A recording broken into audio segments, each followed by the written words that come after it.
दिल्ली येथे विविध मागण्यांसाठी शांततापूर्ण आंदोलन करणाऱ्या विद्यार्थ्यांवर झालेल्या कथित मारहाणीचा तसेच आंदोलनादरम्यान लोकसभेतील विरोधी पक्षनेते राहुल गांधी, खासदार प्रियंका गांधी आणि इतर काँग्रेस नेत्यांशी झालेल्या कथित गैरवर्तनाचा निषेध व्यक्त करत पाचोरा तालुका काँग्रेसच्या वतीने आज तहसीलदारांना निवेदन सादर करण्यात आलं।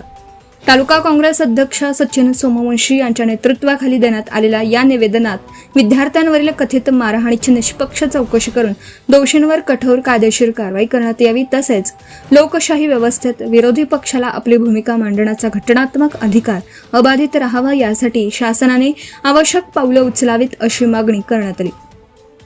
यावेळी SC/ST सेल तालुकाध्यक्ष श्रावण गायकवाड, अल्पसंख्याक तालुकाध्यक्ष इरफान मणियार, युवा काँग्रेस तालुकाध्यक्ष कल्पेश येवले, आरोग्य सेल अध्यक्ष मंजूर खाटीक, OBC सेल अध्यक्ष शरीफ शेख, युवक काँग्रेसचे संदीप पाटील, रफिक बागवान, SC सेल शहराध्यक्ष शंकर सोनवणे, राहुल मराठे, शरद परदेशी, मुबारक कुरेशी यांच्यासह पाचोरा तालुका काँग्रेसचे पदाधिकारी, कार्यकर्ते आणि सदस्य मोठ्या संख्येने उपस्थित होते।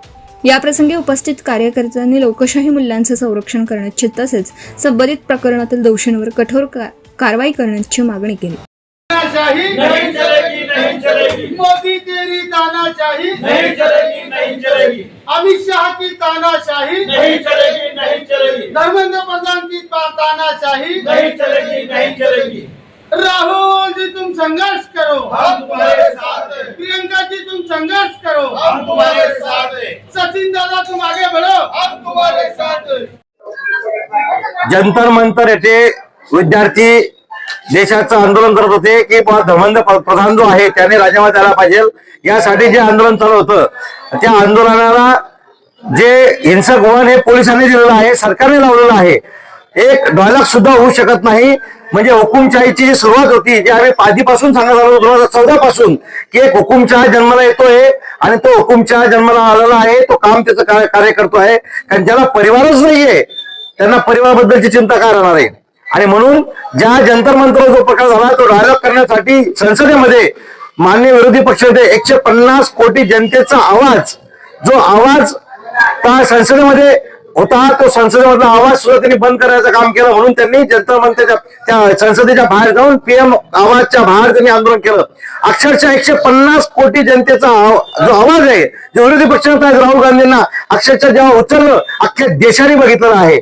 अजूनही देश जागे झाला नसेल, तुमच्या मधला शंडपणा दूर केला नसेल, तुमच्या मधला जर उद्रेक होत नसेल तर धन्य तुम्हाला। कारण की इतकं भयानकता, इतकी भयावह आणि ज्याला लोकशाही म्हणतो, डेमोक्रेसी म्हणतो, जगात लोकशाहीचा चांगला देश म्हणणारा आणि या देशामध्ये अशा पद्धतीने चालणं हे दिशणार्थ आहे। म्हणून पाचोरा काँग्रेसच्या वतीने आज आम्ही निवेदन दिलेलं आहे, निषेध केला आहे।